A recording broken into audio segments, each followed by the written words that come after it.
So, Mr. Allan Houston, thank you so much for coming on to the Knick-ish show. This is the first time we've ever had an actual Knicks player, ex-player, and anyone NBA related come on to the show. So, thank you so much. I'm Mo. This is Teddy. Okay. And not gonna lie, I'm a little nervous actually right now. To all listeners, Allan Houston is a two-time NBA All-Star, Olympic gold medalist, arguably the greatest shooter in Knicks history. First off, I just want to mention that it's been 20 years since the 1999 NBA Finals. 20 years has passed so fast. Yes, very fast. So first question is, just because it hasn't, what are your thoughts on the fact that the Knicks haven't really been up to that point since in the last 20 years, and what's your take on that? Well, when I came to New York in '96, the foundation was laid. You had they just lost in the finals in '94, and you had Patrick, you had Oak, you had Pat Riley, you had Jeff Van Gundy, you had Mace, you had John Starks, who were here today to support. You just had a whole foundation that had been laid. So that even '99, when we were at that point, the foundation had been laid 6 or 7 years prior to that. Right. You know what I mean? So I was fortunate enough to learn from those guys, to develop with a group of veterans, but also I had played 4 years of college.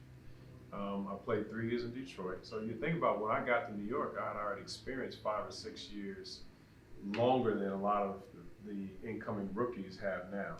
Right. So I think, so my take is that there's a lot of development and prep, that ground and foundational work that needs to take place, a lot of continuity that needs to be considered. And so I think over the last 15, 20 years, I've seen a lot of coaches, a lot of GMs, and what I like about Scott Perry and Steve Mills now is that they have a very complimentary way of communicating, of dealing.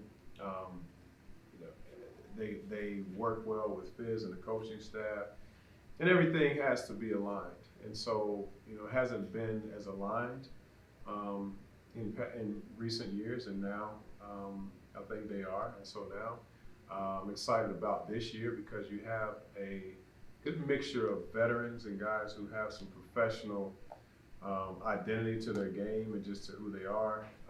Julius Randle, Wayne Ellington, Yep.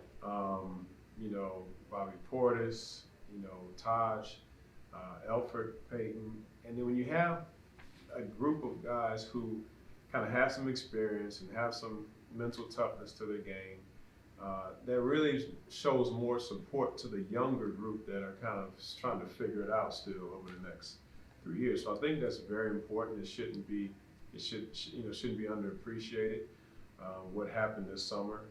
So, because that was my experience. When I came to New York, you see the veterans, when we were coming in, were 32, 33 years old. They still, could play, and they still had contribution.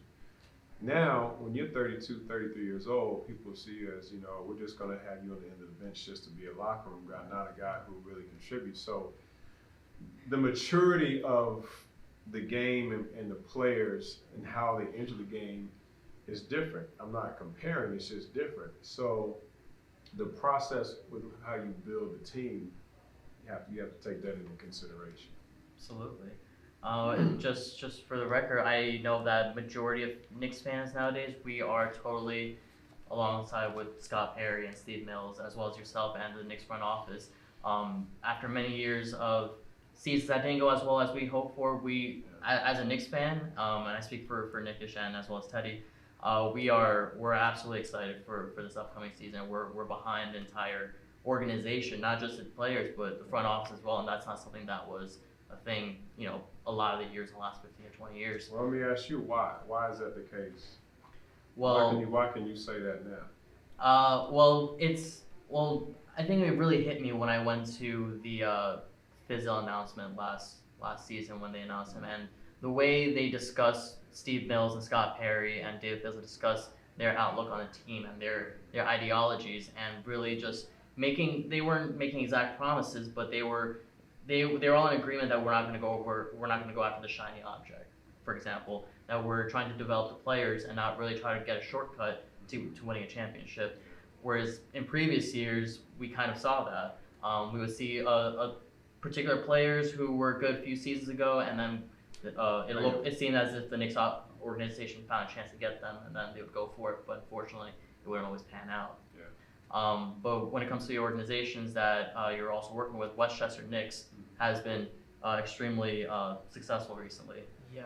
So speaking of Allan, I really want to ask you about this. So you've got a unique role with the Knicks. You're a special assistant to the GM, and then you're also the GM of the Westchester Knicks. So I was. Okay. Right, it was. A couple years ago, Craig Robinson and a couple guys have taken over, and it's been great. So now my main responsibility is to just work with, Scott and our staff, and really helping, just put my eyes on what I see, from whether it's, talking to some of the coaches, talking to the players, go out to scouting. I think Scott, he wanted me to have a role where I could kind of see both sides and really be present a little bit more on the Knicks side. But I think the whole experience in running the G League was tremendous for me, because you learn in management that at the end of the day we're all human and we all have these human relationships, right? And what I tell a lot of our players, and I tell a lot of people, is we're trying to help increase your value as a person and as a player. And so the more I've learned how the relationships between the coach, the training staff, the marketing team, the management, all the little things that go into operating the team. Your player is the most important part, because you want the player to develop and perform at their highest level. But what can we do to provide a foundation, a structure, an environment, but accountability at the same time? And those are the things I really learned in helping run the G League. It's, you have agents. So you have a lot of dynamics that are working together now with social media as we're engaged in even right now. Yeah, right. So it's really great. And so when you can provide all those things and have them all aligned, then the player can have an honest view of himself or herself and say, this is where I need to get better. And here's what the coaches say, here's what management says, here's what the market says, here's what I need to do to get better, and here's how I can contribute to winning. And because that's really the end goal, is how you can help them and they can help contribute to winning. Now, do you sense, at least for this upcoming season, do you sense an alteration in the coaching style, especially now that versus last season, the Knicks had one of the youngest teams in the NBA, but now with all these added veterans, do you see a shift in the way we're, at least I say we as I'm the Knicks, but as if do you see a shift in the coaching style for the Knicks, given especially the addition of the Westchester Knicks coach who just got added? No, I think when you have your head coach is probably the most important part of your organization, in my opinion, because you have to support the head coach, but that person has to know, okay, he has a certain philosophy, and the staff has a certain philosophy that's in line with Steve and Scott's philosophy. Yeah, but you're gonna have to change some things according to your personnel, some things you want to do, but you do still have a core identity and philosophy that you want to carry, and that's a lot of coaches have learned under a certain philosophical view, others another. And so with Fizz, I think he's always going to want to push the pace. He's always going to want to defend. He's always want to be in shape. And a lot of coaches say that, but how do you implement it? And how do you work with your personnel to do that? Your point guard, your lead guards are very important. They dictate a lot. You can say I want to be a high volume pick and roll, but if you don't have a personnel to do that, and you have to make adjustments. But so I don't think things don't change a whole lot. The personnel will be a little different, but I think his style and his personality and philosophy will be the same. So today we're actually at the John Starks Foundation Celebrity Golf Classic, and I'm actually a scholarship recipient of John Starks Foundation. But your Allan Houston himself actually has his own foundation. So would you like to talk a little bit about your foundation? First of all, congratulations Thank to you. you. Congratulations to you. I think John and I, I've learned a lot from him. I think we both are on the same page, that we understand how important the youth and the generation is. Now you are a leader, when you have young people coming behind you, they're looking up to you, they're going to see this. So I think our goal is to just help equip young leaders, young adults like yourself to leave your own legacy, and so our foundation tries to do the same thing. We have 5 core, what we call the fundamentals of life: faith, integrity, sacrifice, leadership, and legacy. So Fizzle is the name of our project. It's the name of our organization. It's the name of,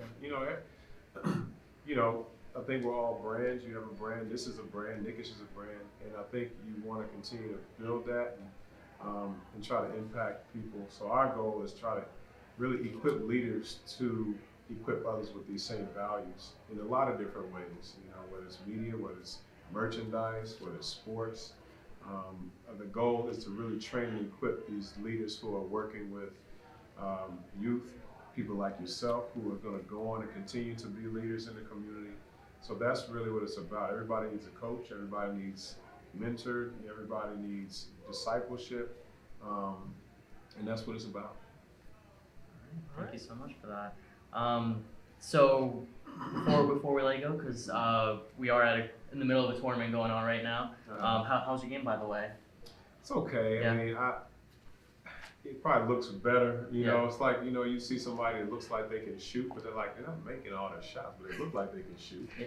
That's how my game is. It looks better than it really is. But my dad taught me how to play.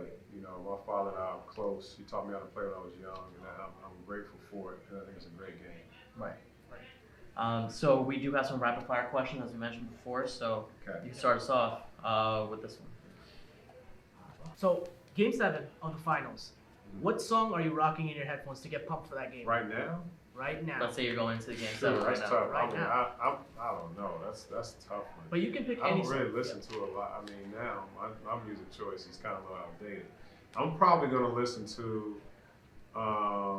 This is not very rapid fire, is it? Probably some Outkast right now. Nice. Okay, nice. Great Yeah. choice. Great choice. Yeah. If you were an Avengers, what would be your superpower? I would try to read minds. Nice. Nice. I like that Okay. Would you ever tell us though if you could? You would know. All right. So next question. What's Knick-ish to you? Knick-ish is almost what you see as the core of a Knick. Not quite, but almost. I love that. Well, Allan Houston, thank you so much for coming on to the show. We truly appreciate the time that you gave us. We're a group of non-expert kids from Queens at the end of the day, and Nobody's a real expert. Yeah. But at the end of the day, just the fact that you, as such an accomplished Knick, one of the greatest Knicks in history, just sitting down with us, we truly appreciate the time that you gave us. Otherwise, thank you, Mr. Houston. Good job, thank man. you so much. We Congratulations, appreciate too. it. It's been a pleasure. Thank you so much. Keep doing what you're doing, man. Thank you. All right. How heavy are your bags?